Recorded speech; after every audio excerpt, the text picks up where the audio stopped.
Start with the scorpion and the frog story. And just see what it, let's see how I could tell it. See what comes. The story where the scorpion needs to get across the river. Asks the frog for a ride, but the frog says, doesn't want to because you'll sting me. The scorpion says, if I do that, we'll both die. And the frog agrees, and then halfway across the scorpion stings them and they die.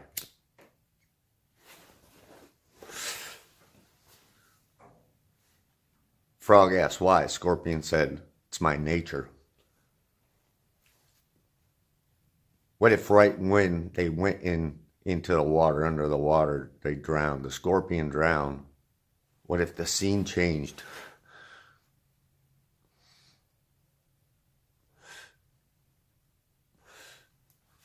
What if the scene changed for the scorpion, and the scorpion then replayed in its mind its own actions right before death, in detail? And the scorpion remembered and imagined what had just happened when it felt the instinct to sting and decided to act on that instinct, and then thrust that barb through the back of the frog, penetrating the surface of the frog's skin with that needle, puncturing into the frog and injecting toxin. What if it remembered that very in detail over and over and over? The piercing of another, the injection of toxin, the causation of death, all because of acted on instinct. And then the scene changed again for the scorpion, and the scorpion was a man standing on earth, looking around at the ground full of puncture marks that had been filled with toxins injected into the earth. And the earth asking man the same question, the man that was the scorpion. Why? Could man just as easily say, it's because it was my nature? No, no, no. Man is supposed to have control over those instincts, to master those instincts, to not act on them and cause harm. But that's what man, when I say man, it's of course man and woman both. That's how we've been taught as a society. That's what happens throughout society. Think of fracking. Fracking, the injection of something through the surface to pump toxins in because of that instinct for greed. The instinct. Greed isn't even an instinct. It's just the instinct of wanting to get by, get over when causing harm, while causing harm, because you don't care. You may not care because you don't know, but inside the soul cares. It may very well be some of the things that replay. Now think, what about these needles full of toxins, these injections that are called medicine, that are called vaccines? Same thing.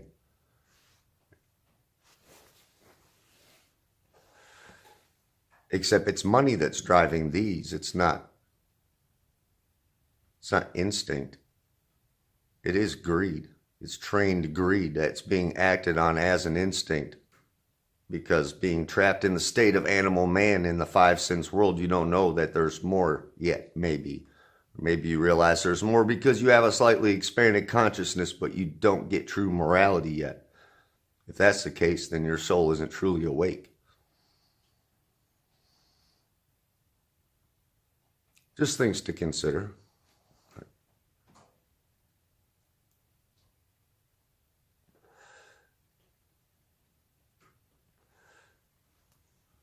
Because the choice would be, of course, for the scorpion or the man, would be not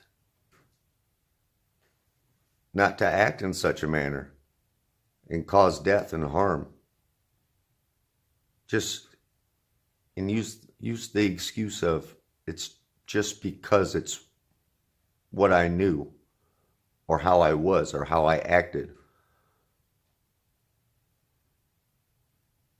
I doubt that's a justification that'll work real well after we leave these physical bodies we inhabit now temporarily to learn what we can learn while we're here, it seems to me. Something I came to realize inside myself very deeply, that there was no justification for anything I had ever done. I had to take full responsibility for everything I had done, and most of it I didn't even realize I was doing wrong. But that's the place inside that most folk are loath to go, because it's scary, and it's scary as you come to know things instead of believe things, and know that you were wrong, and know that you'd been tricked, and know that you had acted on all these beliefs and spread these beliefs, all the while not knowing you were causing harm to the self and others around, and nature itself sometimes.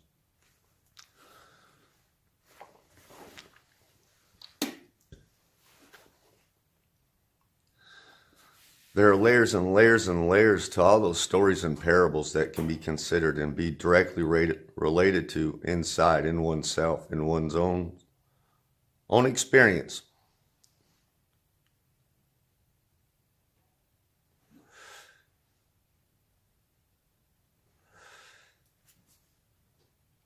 In the land of the blind, the one-eyed man is king. You heard that?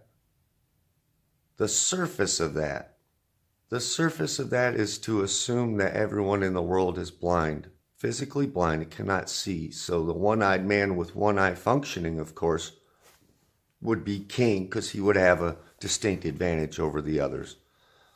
That's the very, very ice skating on the surface of consciousness layer. To go deeper, in the land of the blind, the one-eyed man is king simply means the one-eyed man is the one with the one eye open, the one eye, the third eye. All of our very own pineal pituitary gland in that pineal position inside in the center of our brain that's supposed to connect both hemispheres and the divine masculine and feminine. And for us, it's that. When one can use that third eye, that pineal gland, when it's not full of fluoride and calcified and toxified and totally asleep and not functioning due to programming being bombarded, so the creative side of the brain automatically goes to sleep because it's always getting constant images, so it doesn't have to do anything for itself. And the logic is trained by all those same images to function in a totally backward, upside down, inside out, inverted, immoral type of way. And then that's meant to be acted out and is acted out in society. That's how we got where we are.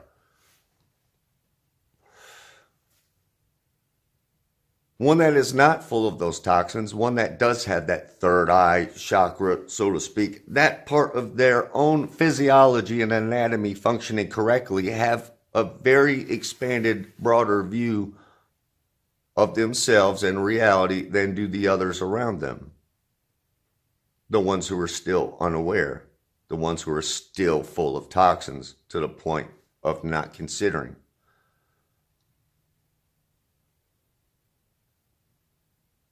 That is not when thine eye be single, thy whole body is full of light, though that does come into play. That is talking about that, because a lot of folks that do have that third eye functioning still have a very suppressed consciousness, or very much in a mindset of master or slave mentality, both at once. That's what I see when I see the double eagle facing outward. I see a symbol of man locked in animalistic man with expanded consciousness, not divine man, though that man with animalistic consciousness that's locked, looking outward all the time as a bird of prey, predator and prey at the same time. Locked in the animalistic state, driven with this expanded consciousness with a dark light that is not the true light of morality and goodness, true goodness. Just my take. Where was I going? Anyway,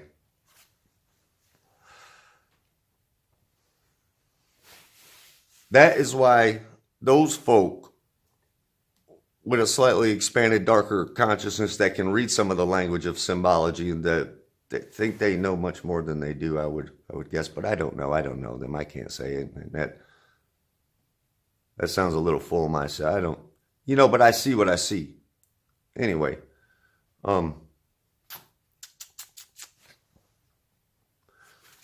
were you to cover your eyes, were you to put your fingers together, cover your eyes, do you see that shape right in between my fingers? It's like the shape of that pyramid, the pyramid, the all-seeing eye. Where is it? It's right over my forehead. That is the pineal position behind. That is the third eye. The third eye, that's only scratching the surface too, because you go way further than that. You need to go much further outward and much more importantly, deeper inward with that knowledge to find true morality. That is how right there in that king-queen chamber in the thalamus, hypothalamus, the pituitary and the pineal gland functioning, especially getting natural light into that king-queen chamber through the eyes that connects, that can go throughout the body and fill the body with true light.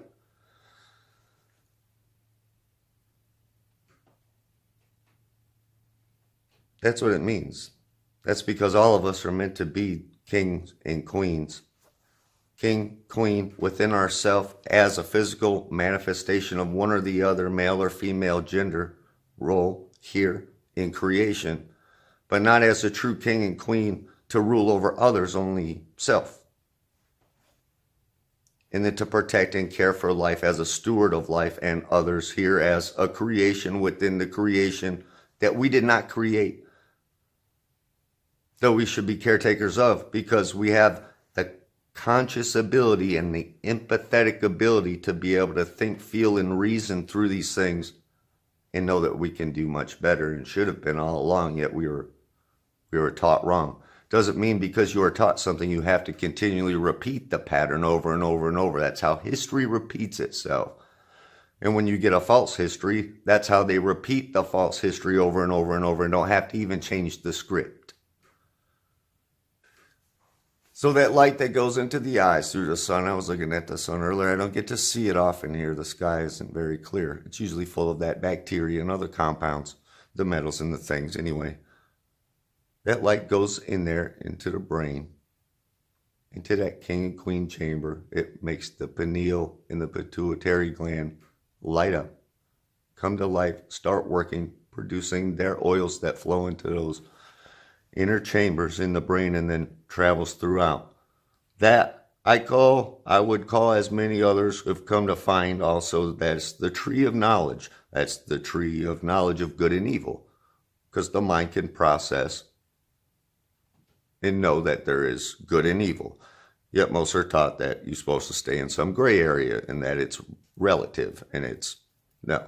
There's good and there's evil, because good is moral and evil is immoral. It can be brought down that simple. The divine masculine and feminine portion of ourself, our archetype of our personalities, if you will, or energies, can understand that from a creator standpoint, because we can create and continue life. So we know divinely that we should protect and care for life, or though that's in there for us that we can know and we can fully process in the mind, the spirit, in our soul, in our heart, and feel that to the point of knowing, to where everything becomes so simple, but at the same time so scary, because all those beliefs are gone and you see just how immoral things are. And that we have a lot of work to do to try and get through the spells that are cast through these screens. These screens that bombard folks with programming and program them to act in a certain way. To create a society of actors. Like I was an actor. Like I've said plainly before, I was an actor for 39 years and I didn't realize that all I'd done was pick a costume in someone else's game.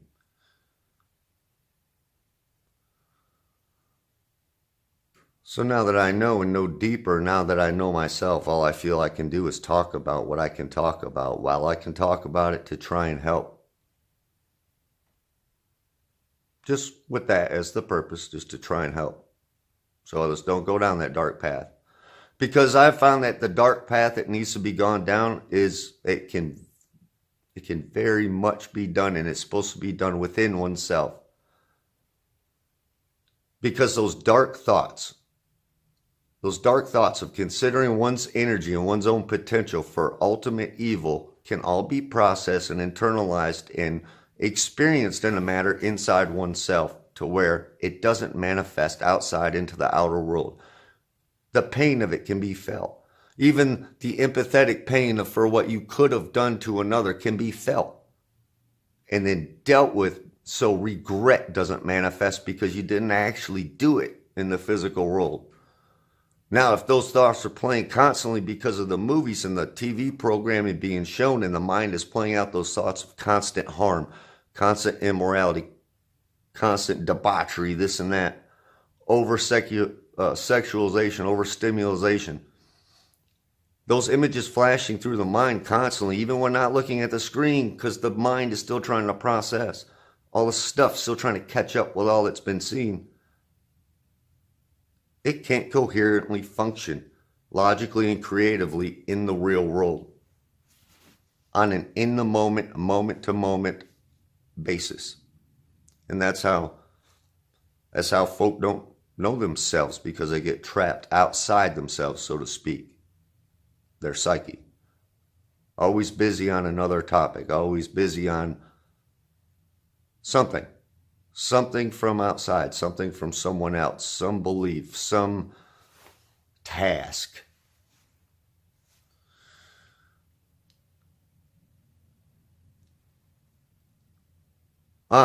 So get back to that, the tree of knowledge. That is the mind. And then the heart, that is the tree of life.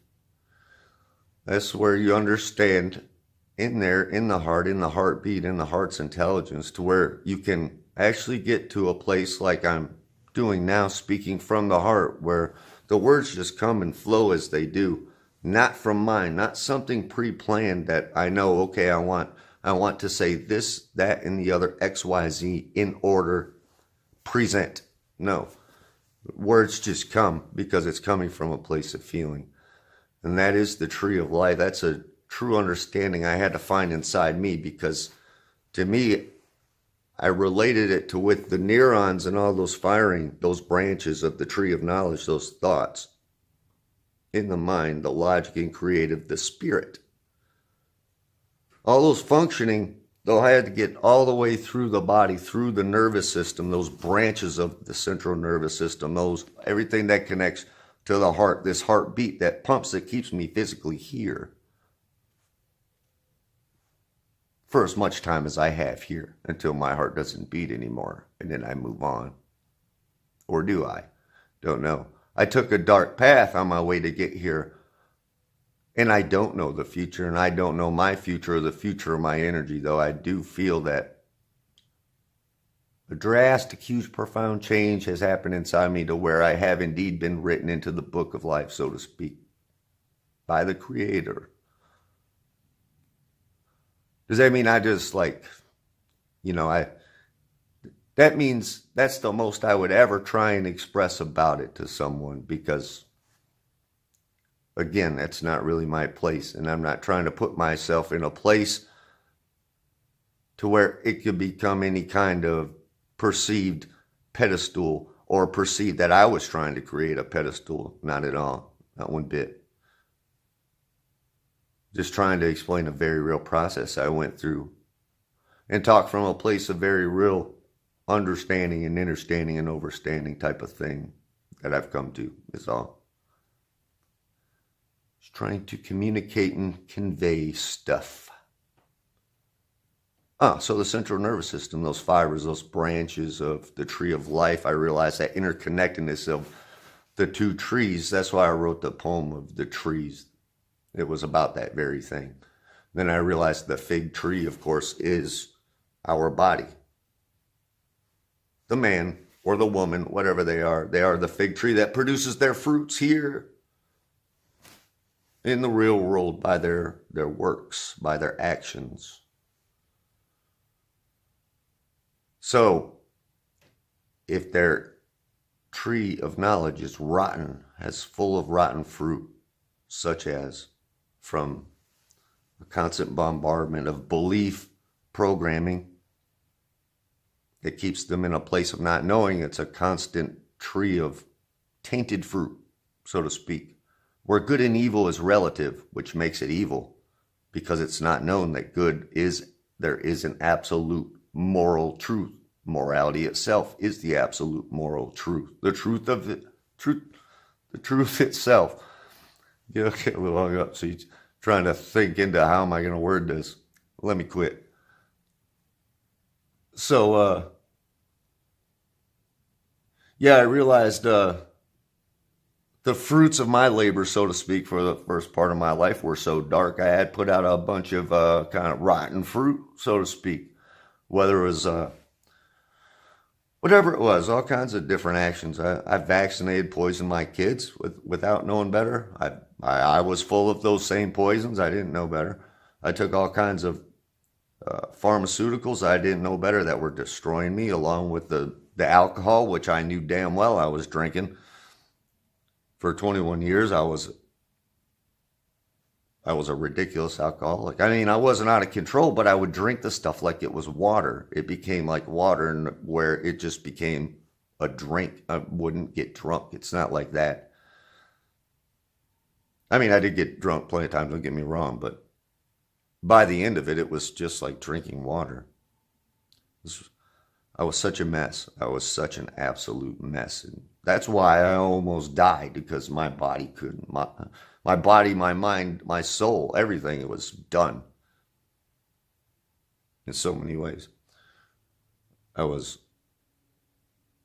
It took a lot of healing, is what it did, but it's unfortunate I had to go that long, to be that shut off for that long before I realized things, and then could get to try and correct the damage at least. So, especially in my family, help get my family healthy and aware of these things that, the things we were eating and the so-called medicines we were taking.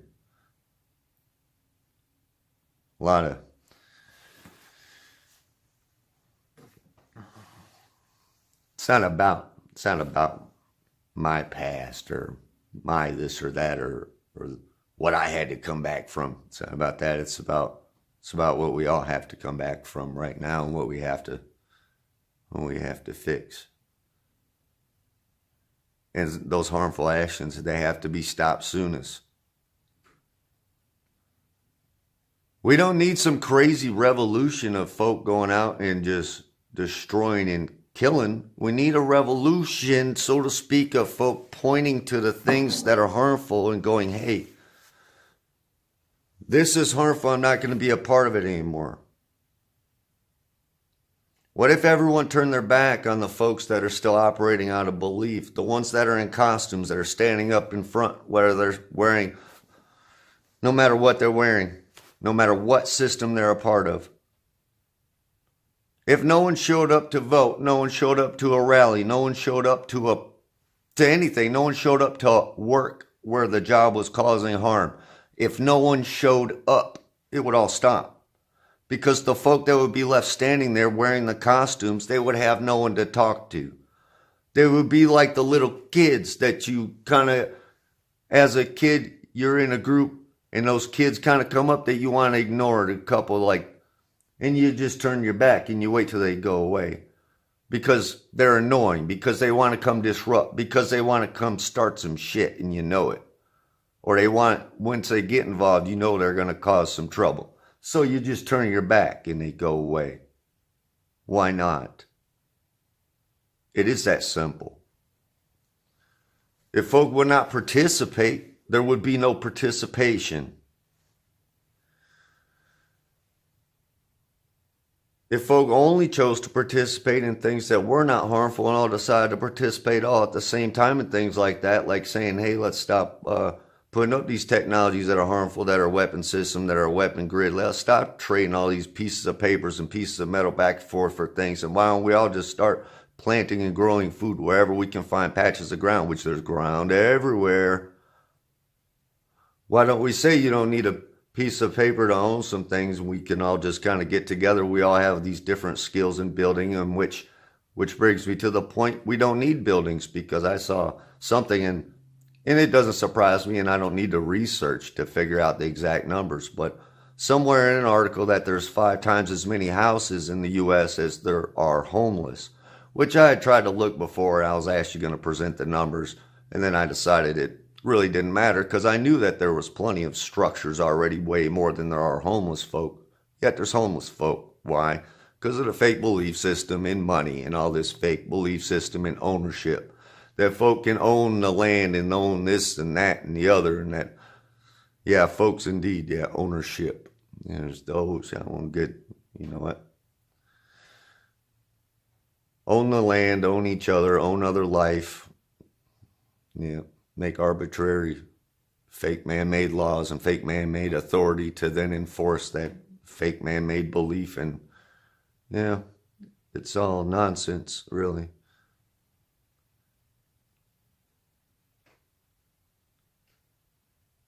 So really what it takes is not believing that things could be better or believing they could go a different way. It's simply knowing that they could go a different way and then act in that way. Don't participate. Start growing food. Don't cause harm.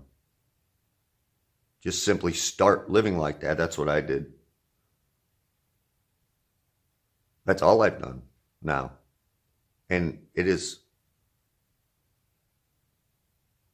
absolutely fulfilling inside to feel and know morality and live in it.